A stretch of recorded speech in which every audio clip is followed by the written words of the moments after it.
Welcome to Hope for Recovery, a 12-step workshop, sponsored by the Saturday Serenity Meeting of Eating Disorders Anonymous, which is a fellowship of people who share their experience, strength, and hope with each other that they might solve their common problems and help others to recover from their eating disorders. Information about EDA can be found at 4eda.org, the number 4eda.org. Handouts for all sessions of this workshop can be found at edahopeforrecovery.com. And now, here's today's workshop.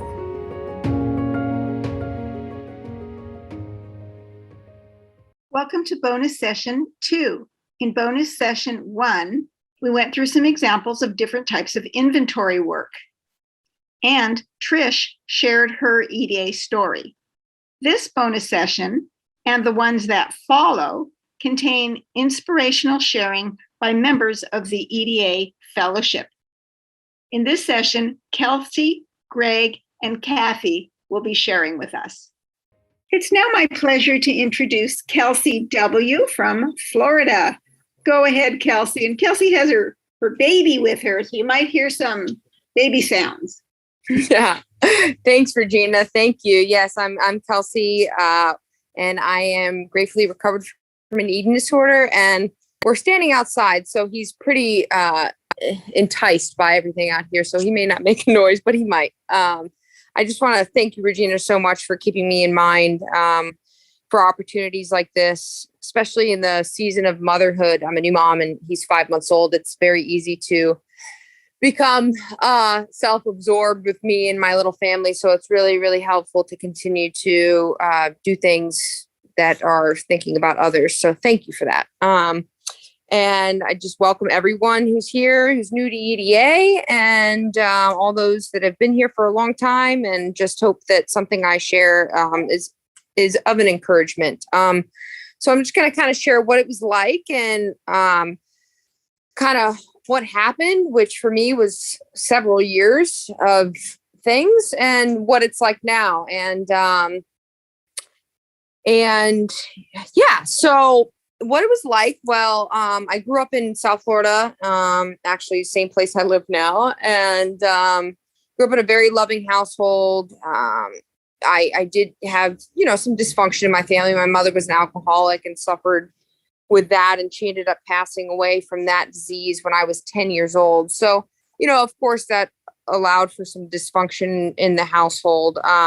However, I am the only one in my two sisters, out of my other two sisters, who have an eating disorder. So it's not a direct result. It was just kind of the way that I dealt with things. And by the age of 12, a couple years later, I found myself engaging in what I didn't know was bulimia. But at the time, I found a way that I could act out in a way that was satisfying me, and also get rid of it in a way where I didn't have to deal with the consequences. And it kind of felt like a release. And so really, from the age of 12 until I went to treatment for the second time at the age of 21 for my eating disorder, it was, the typical progression where it was like, wow, this is really nice. This is really neat. I get to use this, pull this out of my little bag whenever I want to use it, and keep it locked away whenever I don't want to use it. And I never in my mind thought that one day this would be something that would turn around and own me instead of me owning it. And so, from the age of 12 and on, I started in middle school and progressed into high school. By the time I was in my junior year of high school, I had been, gently kicked out of my father's house and moved in with my sister, because it had gotten to the point where it was so bad. I was trying all these different things to try to overcome the acting out on my own. And I thought that maybe if I moved out of my father's house and moved in with my sister, she could keep a better eye on me, and she doesn't have as much food. So therefore, I won't act out. And that's just one example of 1,000 other examples. It was like cutting up the debit card, turning my dad's house key in, not buying these certain foods, going far away to school when I graduated high school, playing sports, not playing sports, having a boyfriend, not having a boyfriend, all these different things that I tried to do that I thought, okay, this is going to be what's going to, finally stop this thing. And none of that stuff ever worked. But, the moral of the story of what it was like is it started out as something that I kind of enjoyed. And then it got to something where when I was ready to be like, all right, I'm kind of done with this. I'm ready to move on with the rest of my life. I realized I couldn't. And I remember just funny things being like, all right, I'm not going to act out when I'm wearing these certain clothes, or I'm not going to do this. And I started to realize, this powerlessness over this thing. So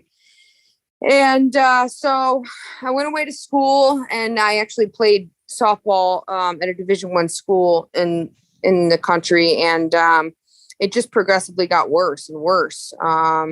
And pile on the guilt and the shame for it being a secret and not performing well.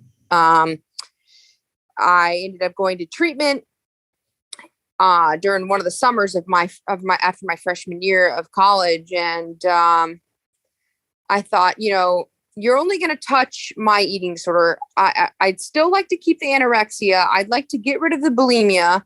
I would like to keep the drinking and the drug use. So if you could not touch that, that would be great. I'd like to hold on to that.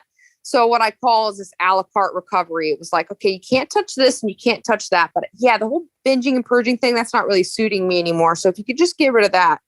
So I essentially wasn't ready and wasn't really ready to surrender to this thing.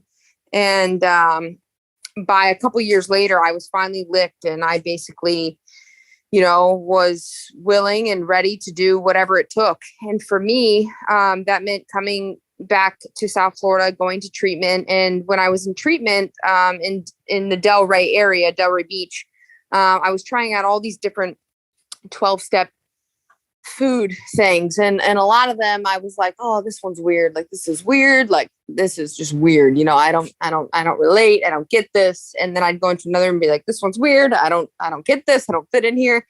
And I walked into EDA, and this was over 10 years ago. So I've been in EDA since 2009. And I walked in EDA and I was like, yep, this is it. All these people, not what they looked like, but what they were saying and what they had. Also, the people in EDA, they had a sense of freedom. They weren't still in active, in their active eating disorder. They weren't still slaves to certain rules and laws with food that I saw in other food programs. I said, I didn't come, to get clean and sober to still have these rigid rules in my life. I don't like that, so EDA was finally, I remember walking out of the first meeting, this was over 10 years ago, and walking in the car with the tech and saying, yep, this is it. I found the right meeting. And so, that was kind of what it was like and what happened. What it was like is like, I was a slave, to my eating disorder. And I had a life without God. I had a life without a higher power. I was very prideful. I acted like I was the greatest thing in the world. Although deep down I was full of fear and full of just no power. And, so I came into EDA, and really for the next, and this might be encouraging. This might be discouraging. I think it might be encouraging to some people, because this is kind of what I find with a lot of people I work with. For the next, I'm just checking the time, for the next probably 5 to 6, maybe 7 years, I tried to get and stay away from acting out through what I call works, instead of by faith. And so I was your never miss a meeting, out sponsoring everyone, working the steps. I had the most big book knowledge. And at that time, we worked out of the Big Book, Alcoholics Anonymous. I was the big book thumper. I was the Ask Kelsey. She probably knows. And I was never fully recovered. I was never really fully free from the eating disorder. I was at times free from the behaviors, but still obsessed with what I looked like, and, still acting out here and there. And what I found, and what was pointed out to me by someone, was that I really didn't believe that God could take this thing away from me. I thought, yeah, it might be a small part about this whole thing, but really it's what I do. It's up to me. It's what I do. If I do enough inventories, if I do enough, sponsoring, if I make enough meetings, I surely won't act out. And I would do all those things and I would still act out because I didn't really believe that God couldn't. What if you were sought? And so that's really where I found my freedom. And that took years, that took years of me, continuing for God to show things up in my life that I needed to continue to surrender. And so faith is really, and that's kind of where I find that steps 1, 2, and 3, where they shouldn't be glossed over. If I really don't believe that God could and would if he was sought, all the other rest of the stuff that I do is like kind of not as, it might help, it might improve a little bit, but if I don't believe that God can and will, if I seek him, then probably won't happen. So I'll get into kind of what it's like now. Man, I have just, I can't even, it's hard for me to remember what it was like because it's not been so long, but it's so drastically different than what it's like today. But I have a few notes here. And the one thing that I think about that comes to mind of what it's like now is the 3rd step prayer, and which is, God, I offer myself to you to build with me and do with me as you will. Relieve me of the bondage of self, that I may better do thy will. Take away my difficulties, that victory over them may bear witness to those I would help, of thy power, thy love, and thy way of life. And there's a different version of that in the big book if you don't prefer that one. But what that really means to me, that's really kind of what it's like today is, God, less of me, more of you. Get me rid of myself, my selfish desires, and allow me to be empty of myself and be of service to you. And what that looks like is being other-centered, focusing on my husband, focusing on how I can, be of service to my family and my son, how I can be an encouragement to others, how I can help other people. That's what it's like today. And that's not anything that I did. It's come along with a 10, 12 year, pursuing this relationship with my higher power. He's gifted that to me. And when I'm in self, I'm miserable, and I still am sometimes. And when I realize, I'm just obsessed about me, I'm thinking about me and it's not fair. I'm in self-pity. It's not, I want this, I want that. I'm jealous of what these people have. I want my life to look like that. When I get into trouble, it's because I'm thinking about myself. And a couple of keynotes about, in regards to the freedom from, I don't act out. I don't think about it. I don't fight it. I'm not resisting temptation. It says, like in the big book, Alcoholics Anonymous, I've been placed in a position of neutrality. I'm not afraid. I believe God has restored me from that. And my body is no longer a means of manipulation to get attention or love or pity or concern from others or any things of that mean. My body is strictly, I'm pretty average. I'm not something that people are going to turn heads. I am not something that people are going to envy. I'm an average human being, and I try to focus on pursuing my character and not getting attention because of my body, but because of my character, and having that glory go to God and not myself. So that's where my focus is today is on my character. And, food for me and my family is a means of nourishment and pleasure. It's not strictly like robotic. It's like, we love food, we love good food and it's great. And we try to be healthy for the most part, but sometimes we're not, and that's okay. And, we try not to make idols out of any sort of rigid plan. We just, I believe that God wants us to enjoy what's here on this earth, and we do our best to do that, and also, maintain caring for our bodies. So I've been super blessed beyond what I deserve, and I'm grateful for those who came before me in EDA and those who continue to have courage to reach out and to try this path that is not always easy. So if I can offer any encouragement, it is possible. And man, has it been cool to be pregnant and have a baby. And I think sometimes, man, wouldn't that suck? Like the baby's napping and I'm over here acting out and all that. That would just be a terrible thing to be enslaved to still. So I'm grateful. My gratitude goes to God and to those who have been of service to me. So thank you so much for letting me share my story. And yeah, thank you. Kelsey, is it okay if we chat for a few minutes? I got a bunch of questions, and I don't know about you being average. You sound pretty special to me, but I love the idea of just being an average person recovered with an eating disorder, from an eating disorder. Mm-hmm. And also what you said about pursuing character as a priority, really touching. Okay, what were my questions? Did I hear you say that your mother died of alcoholism? Yes.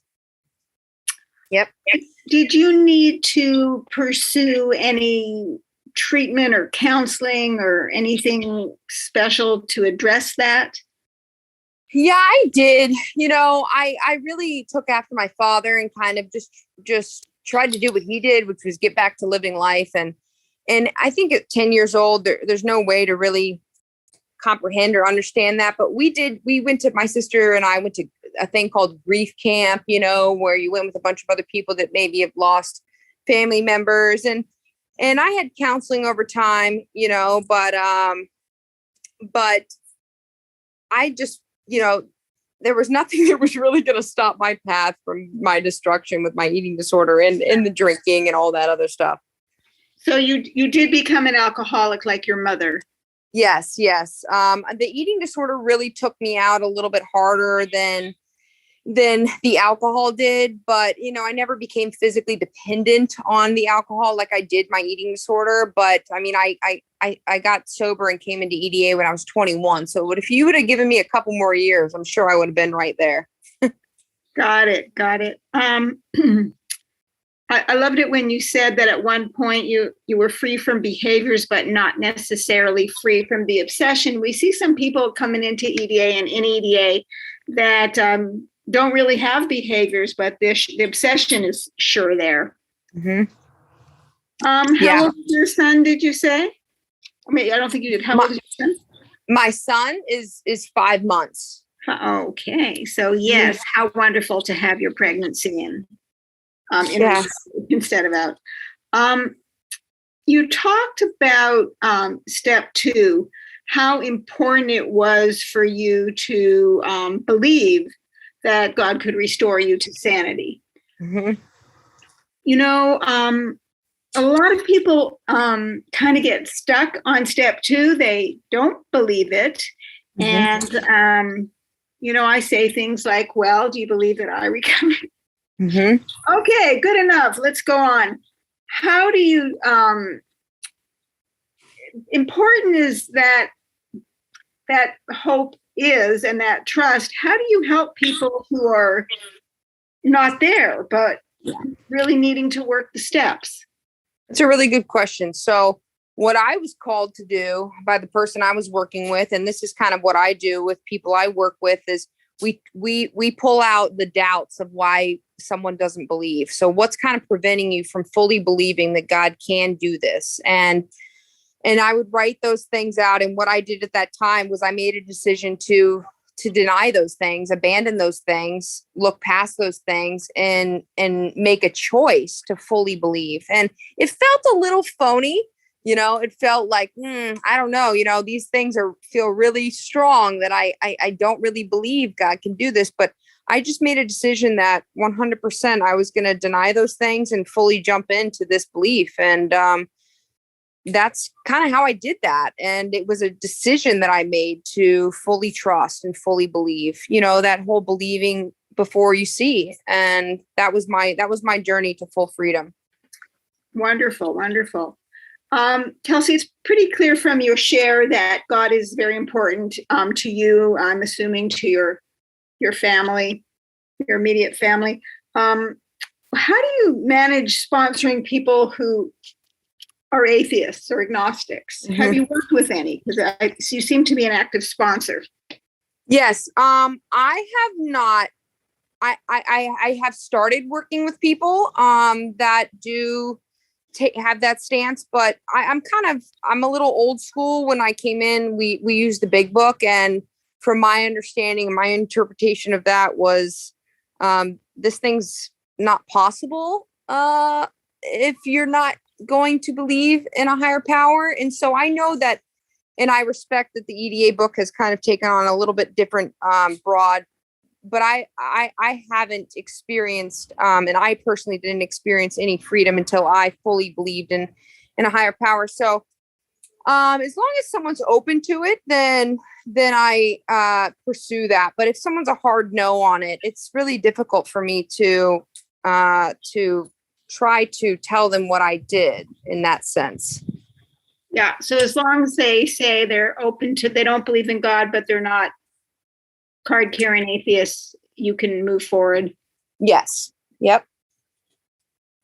Got it. All right. Well, anything you want to add? I would just say some of the things that I think is I got in my way a lot with my firm beliefs that I thought I had. And those things kind of kept me stuck for a long time. So, I think I had to stop believing so much in who I thought I was and start really asking God who I was, because a lot of things my stubbornness was keeping me stuck in the same spot that I didn't realize I could actually move past if I allowed myself to. So can you give an example, Kelsey? It's a little hard for me to understand what you're talking about. So, I work with a lot of people now that will say things like, oh, I have, social anxiety, or I don't like to share in meetings, or I don't like to call people, or I have trouble with this, or I have challenge reading or writing, and, kind of labeling themselves with certain things that is preventing them from fully embracing what this program has to offer. So, really just saying, I've had difficulty with that in the past, but I'm willing to do it. I'm willing to make those phone calls to other EDA members, and just not preventing yourself from growth, and holding yourself back with any limitations. Well, were you saying those kind of things in the beginning? Yeah, I think I was, with my personality. I was like, I'm very dominant. I don't like to take direction.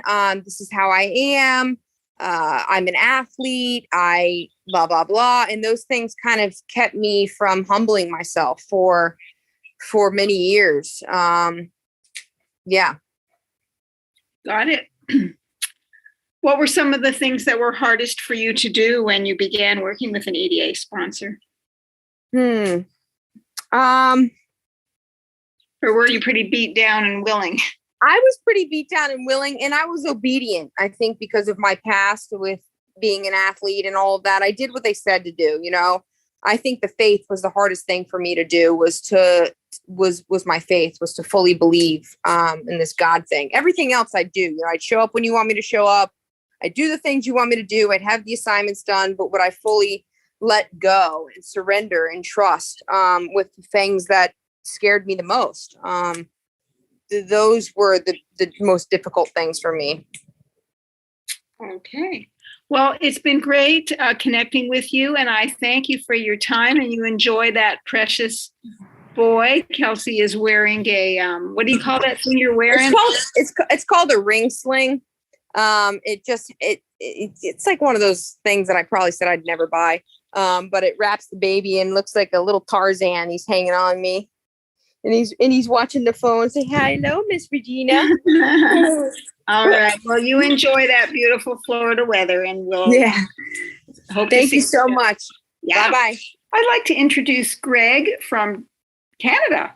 Yes. How exciting. Go ahead, Greg. We'd love to hear some of your story. Okay, thanks, Regina.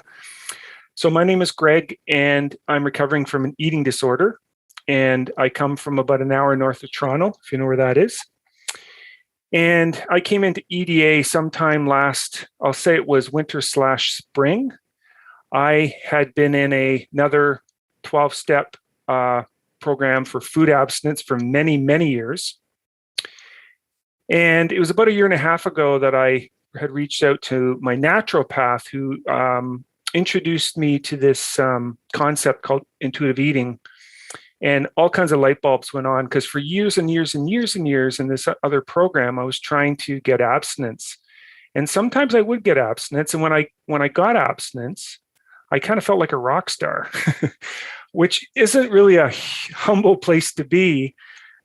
And I also know the opposite of being a rock star is when I'd lose abstinence, then I felt like a failure.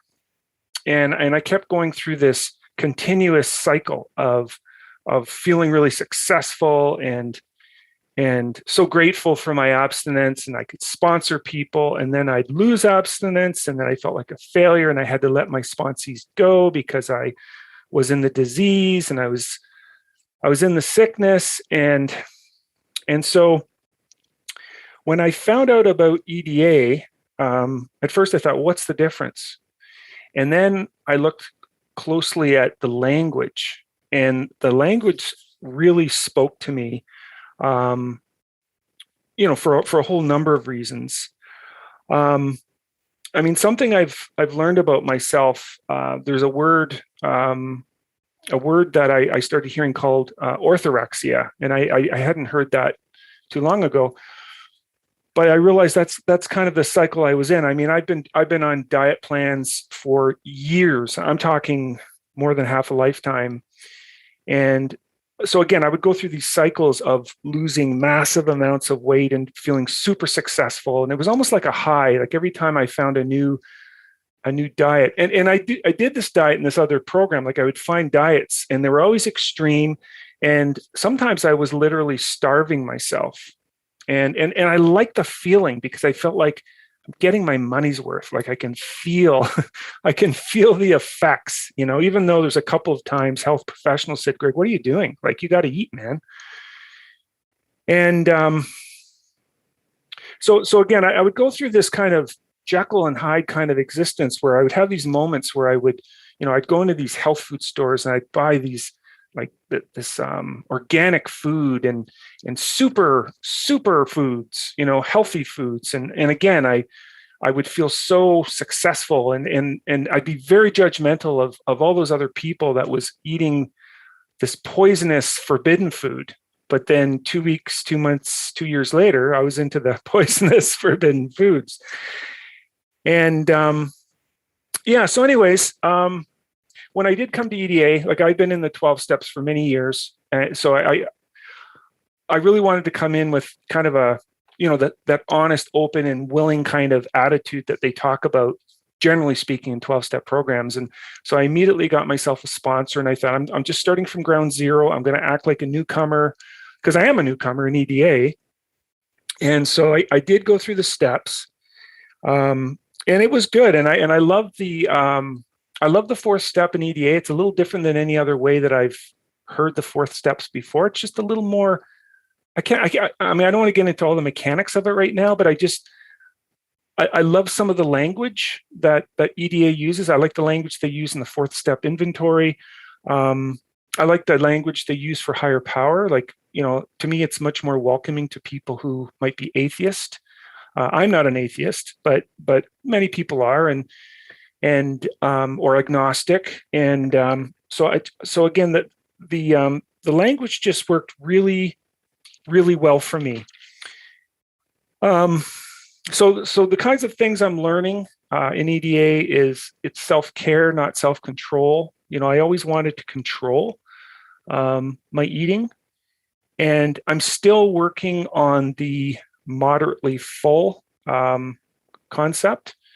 Because for so many years, I just haven't trusted myself. So when it talks about honoring your body and honoring your feelings, I've spent a long time not doing that. And I spent many years believing that I'm too sick to do that, So I'm really embracing this whole concept that I can eat whatever I want. And even when I want, even though I know EDA is not just about eat whatever you want when you want, don't worry about it. You don't have to think about how you're going to eat. It's not like that, but I find that I'm finding that the changes are gradual, and it was shared with me by a few people that in EDA it's going to take a bit longer. And so that's the process that I believe I'm in. Like I'm getting to the point where I actually don't finish everything on my plate. If I make something in the morning and I don't want it at lunch, I don't eat it at lunch. And I mean, of course, it's not even about the food, and that's what I appreciate about EDA, that it's not even about the food. Whereas there was a time where I was so focused on the forbidden foods. And it's interesting because I've kept in touch with some friends. I have one friend in particular who went to even a more extreme food abstinence program, and he lost a ton of weight in a very small amount of time. And I've seen my other friends compliment him, saying, "Wow, look at you! You look great!" And maybe, like, I don't even know if he does. Like, he looks so thin. But again, like, what other people do is none of my business. I have to keep the focus on me. But that's what I used to do. I used to do these extreme things and have extreme weight loss. But like, I know today that thin does not automatically equal healthy. Like, I used to really think that weight loss was about health. And so again, I'm really trying not to focus on food. I'm trying not to focus on numbers. I'm trying not to focus on weight loss. And I'm not saying I've got it all figured out, because I don't. But something is happening here for me, that I'm really, something is happening, right? Would I say I'm fully recovered? No. I don't know if anyone's fully recovered, but I'm definitely recovering, and it feels good. I can enjoy food, and I can enjoy life, and the steps. Like, the steps are the thing that help me deal with life on life's terms when things happen. And again, I love how EDA reminds people that you can do step 10 and 11 before doing the other steps. So right away, there's tools to use if I'm having a bad moment or a bad day. Yeah, I don't know if that's 10 minutes, but that would be basically what I could share at this time. I mean, I guess the only other thing I'll share is, I've always been a tall, thin man. So there's a part of me that feels ashamed to be in a 12-step program for eating and food. But I know it's not about being big. Like, a person can be big, a person can be little. That's not necessarily what it's about. It's my relationship with food, and anyways, I think that's everything, Regina. So, Greg, it sounds like you were able to find a sponsor fairly easily when you came to EDA. How did you do that? Well, people said, just look for people who put their names and numbers in the chat. And I thought, okay, that person put a name in the chat. I'm going to ask them. And they said yes. Nice. And yeah. It's worked out. Yeah. I personally related to you because I've had quite a bit of orthorexia, and I could relate to going to the store and judging myself and everyone else, and then then eating all the things I judged people for eating. And I loved your language, poisonous, forbidden foods, and now I know I can eat anything and I can take it or leave it, because that's part of recovery. Yeah. I also loved what you said, self-care, not self-control. I think that could be a bumper sticker. I'm wondering if you could share a little bit about EDA's effect on your work, family, parenting, anything like that. Well, I am a parent, and I'm a husband, and I do work. And so life on life's terms, anxiety comes up, fear comes up, anger, resentment. And so I especially find that step 10 and 11, I love the 10-step inventory. The minute that I'm disturbed or upset or something feels out of sort, then I can automatically look at me and, why am I being so affected? How are my instincts being impacted? What is my part and what is the resolution? And boy, does that ever help, instead of just focusing on, my miserable neighbor or just other situations, like I know just because I'm in this 12-step program and I'm getting healthier, it doesn't mean that life doesn't throw curveballs. So, step 11, I have a morning routine, and I try to, bring my concept of a higher power into my life. And I try to meditate, and I don't put as much pressure on myself anymore to do 45-minute meditations. It might be 3 to 5 minutes, but just pausing, just pausing. Yeah, great. Yeah. It sounds like you were very invested in another abstinence, in an abstinence-based 12-step program previously. Was it difficult for you to close that door and transition to EDA? Yeah, I felt a certain loyalty, a certain responsibility. Some people might use the word codependency. I wouldn't say it was all bad. It wasn't, but I just know over time it wasn't the right fit. And when I started seeing these new things, I thought, holy cow, what am I doing here? So I always have to remember that I really have to sometimes be a little more selfish, because if I'm not, then I'm no good to anybody, including myself. So. Are you making friends in EDA? Yeah, I am making friends, both men and women. And I just feel a real general friendliness from people that I really appreciate. I have lots of years of 12 steps under my belt. So I guess maybe that helps, but I still feel there's a real friendliness, Yes, I do. And as well as, would you say, gentleness and compassion?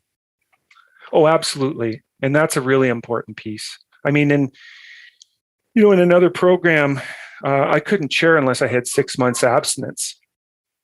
Yeah. And, I'd have to raise my hand, or no, raise your hand if you have over a month abstinence.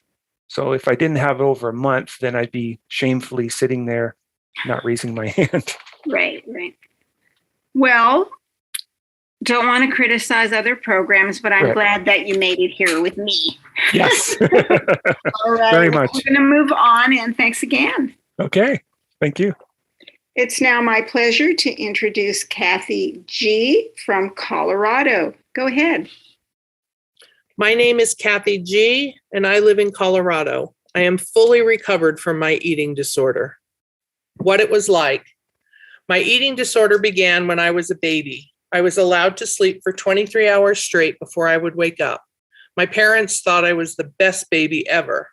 Upon awakening after 23 hours, I was famished and would suck down a bottle of formula in record time and then immediately throw it all up.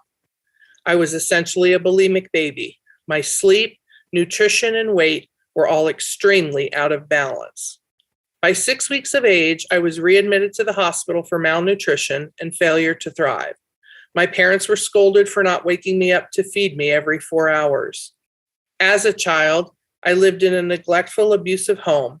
As a young adult, I joined the Navy, where the focus was always on how you looked in your uniform and extreme physical fitness. I lived a very all-or-nothing life where relationships, emotion, communication, spirituality, and purpose were all very out of balance. I spent 17 years in a negative goal-setting abstinence-based fellowship where rigid, uncompromising abstinence was not helpful for me and in fact caused many more eating disordered behaviors and thoughts to spiral out of control. I got caught in a binge, starve, repeat pattern. I tried many unsuccessful attempts to control my eating disorder, as well as moderate my eating disordered thoughts and behaviors. Some of the half measures I tried included, but were not limited to, many different abstinence-based 12-step programs, 90 meetings in 90 days, reading motivational books, joining gyms and taking classes, eating 6 meals a day, eating just 1 meal a day, eating only salads, cutting out whole food groups, weighing and measuring everything I ate, only drinking protein shakes, counting calories, counting servings, drinking gallons of water each day to feel full, exercise to excess, not exercising at all, psychotherapy, hypnotherapy, eating disorder therapy, acupuncture in a giant egg-shaped machine lathered in cayenne pepper lotion to melt off fat, sleeping the day away to not be tempted by food, diets, fancy, relatively unused exercise contraptions, meal plan kits and planners, group support, support groups, chat rooms, online schemes, pills, creams, lotions, and potions promising instant relief, quitting abstinence-based program to try other self-help approaches, losing 100 pounds over and over only to regain more each time. My eating disorder destroyed my self-esteem and greatly compromised my health over many years. I was left feeling like I had made major mistakes and that I inherently myself was a mistake. I hated myself. I felt as though I was a failure given all that I had tried unsuccessfully to get a handle on my eating disorder. I lost and regained enormous amounts of weight over the years. My thyroid still doesn't function well. I literally blew out my back while running to lose weight, and as a result, I endured 5 major surgeries over 7 years to repair the damage. My knees were painful, and just this year I had a knee replacement. My bones and heart were stressed. My life had become unmanageable. My eating disorder cost me my self-respect, my confidence, my voice, my joy, my ambition, adventures, because there are weight limits on zip lines, roller coasters, and things like that, my style, because fat clothes are boring, and comfort in my own skin. My emotions, depression, anxiety, PTSD were all wildly out of balance. Household clutter was at an extreme. What happened? I quit the abstinence-based food fellowship in 2019 for the final time. One day, a friend gave me a magazine article on why that program doesn't work. And in that article, it had a link to the EDA website. That was in January 2020. I continued working with an eating disorder dietitian I had come to know and trust. I started taking her advice to heart, even though I thought I knew better. At the same time, I was poring over everything available on the EDA website. EDA felt like home. I had been searching for years. I immediately got a sponsor and began working the 12 steps of EDA. My dietitian suggested I give up on giving up foods. It wasn't easy, but I made a beginning there despite my hesitancy, fear of gaining weight, and mistrust of my body to know what to eat and when to eat. It was the beginning of healing my relationship with food and my body. As time went on, I gave myself unconditional permission to eat whatever I wanted, whenever I wanted it. I did gain some weight initially. I also no longer exercised as punishment for having eaten or so that I would or could eat. Instead, I only moved my body for the pure pleasure of joyful movement.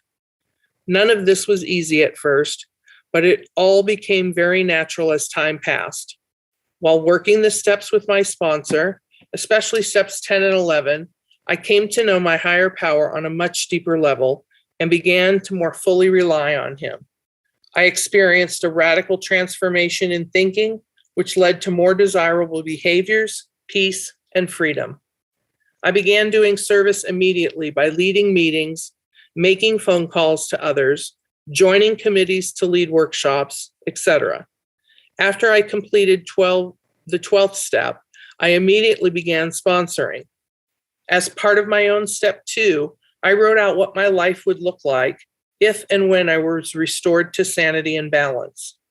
I always knew it would be a when, not an if, I were restored to sanity and balance. And it would all be accomplished through my trust and reliance on my higher power. What is it like now? I am no longer consumed by my eating disorder. I am fully recovered, meaning I no longer use food or eating disordered behaviors to deal with my emotional states. I continue to start each new day with prayer and meditation of some kind, not in the rigid and rote way, but in more of a gentler, feel-good, fluid practice that includes gratitude. I enjoy moving my body through walking and other forms of joyful movement, all the while appreciating my body for all it has seen me through in the past. I continue to nourish my body and fuel it for each day's activity, providing a wide variety of nutrient-dense foods as well as interspersed fun foods that I enjoy. I allow myself to feel a wide variety of emotions without being consumed by them. My previous crippling depression, anxiety, and PTSD are more well managed with the help of medications. The relationships I choose to participate in enhance my life. My self-esteem has risen to a new level, and I no longer hate my body. I believe inner healing and true recovery are possible for all. Today, I live a purpose-oriented life, keeping my side of the street clean and striving to give back to the greater good. My home is neat, organized, and welcoming to friends and family. All aspects of my life are more in balance. I am not supremely happy all the time, but I am supremely blessed. Struggles still arise, but they do not define me. They are merely opportunities for further learning and personal growth. I love giving back in service to others. One of my favorite EDA Big Book quotes is the following: "In full recovery, finding and maintaining balance no longer feels like running along a narrow ledge in the semi-dark, but rather moving easily along a wide sunlit trail." That's from page 492.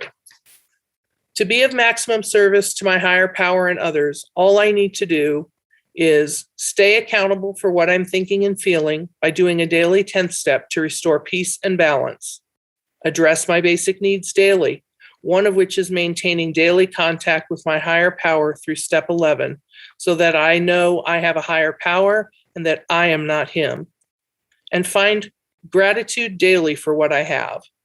When I do all these things, I am living in balance and can be at peace and affect real change in the world around me. Thank you for letting me share. Kathy, would it be okay if we chatted for a couple of minutes? Sure, I hear a kitty in the background. I take it you're a cat person. I am. How many do you have? 2. Okay. Wow. You've been through a lot.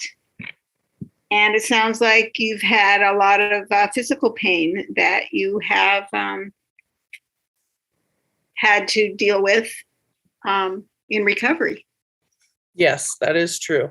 How about emotional pain? Have you had any losses? I have. I recently lost my husband to his eating disorder. And if it wasn't for my friends in recovery and the support that I get in the rooms and the love, I don't think I would have made it through this time as well as I have. I am very grateful for the love and support and for the skills that I've learned to cope with dramatic emotional crises. You know, we hear that eating disorders can be fatal. So it's interesting to hear that you lost him through his eating disorder. I'm very sorry for your loss, Kathy. Thank you. I know Kathy a little bit, and I know that she is active in her church. So I'm going to ask you, Kathy, how has your recovery affected your spiritual life and your church life and your relationship with your higher power? It's really enhanced it. I am a deacon at my church, and that means we act as the hands and feet of Jesus and in the community, and not just in the church, but the community surrounding the church. And we put on events that encourage the community to join us and participate. And it's wonderful to welcome new people all the time to the events, to the church, and see what their needs are and willingly be able to help them. It really enriches my life, and I know it enriches theirs. My higher power and I have grown stronger through my work in EDA. I used to approach my higher power as a Santa Claus and say, well, today I want, and now I don't do that. Today I pray and say, what do you want? And ask him what his will is, and that his will be my will. Kathy, how have your relationships changed in recovery? They're all better.